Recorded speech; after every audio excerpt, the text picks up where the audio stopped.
জুবিন গাৰ্গ ডাঙৰীয়াৰ 53 জন্মদিন উপলক্ষে আমি আজি ইয়াত শ্ৰদ্ধাঞ্জলি কাৰ্যসূচীটো আমি ইতিমধ্যে শেষ কৰিলোঁ। ইয়াৰ পিছত আমি চিফ মিনিষ্টাৰ ডাঙৰীয়াৰ নেতৃত্বত গোটেই অসমত যিটো ৰক্তদান যিটো প্ৰগ্ৰাম সেইটো আমি অলৰেডি কৰিলোঁ।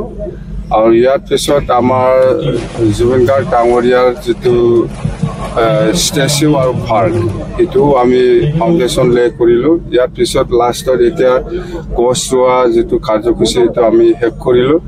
মুঠতে আমাৰ আকৌ আমাৰ 2টা বজাৰ পৰা আৰু আমাৰ প্ৰগ্ৰাম আছে। তো আজিৰ দিনটো যিটো কাৰ্যসূচী সেইটো খুব ভাল আমাৰ BTC চৰকাৰৰ উদ্যোগৰ যিটো হৈছে। তো ক'ব লগা সেইটোৱে যে আমি কেতিয়াও পাহৰি যাব নোৱাৰে জুবিন গাৰ্গ ডাঙৰীয়াৰ।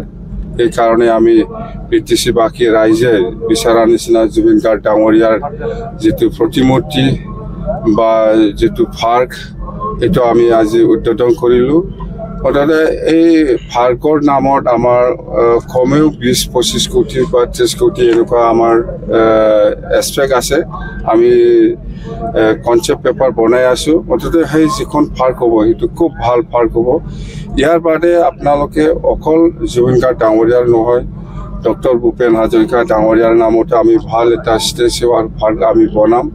আৰু ইয়াৰ লগতে আপোনালোকে শুনিছে গোসাইগাঁৱত আমি শ্ৰীমন্ত শংকৰদেৱ ভৱন আমি ইতিমধ্যে মাটি বিচাৰি ওলাইছে। ইয়াতো আমাৰ ডাঙৰ এটা প্ৰজেক্ট হ'ব।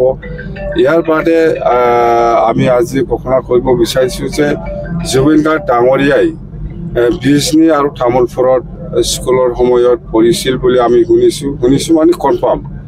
তো এইখন স্কুল বা হাইস্কুলত যিখিনি প্ৰয়োজনীয় ইনফ্ৰাষ্ট্ৰাকচাৰ বা খোৱা পানী বা যিকোনো সেইখন স্কুলত আমি BTC চৰকাৰৰ পৰা বনাই দিম বুলি আমি আজি ঘোষণা কৰিছোঁ।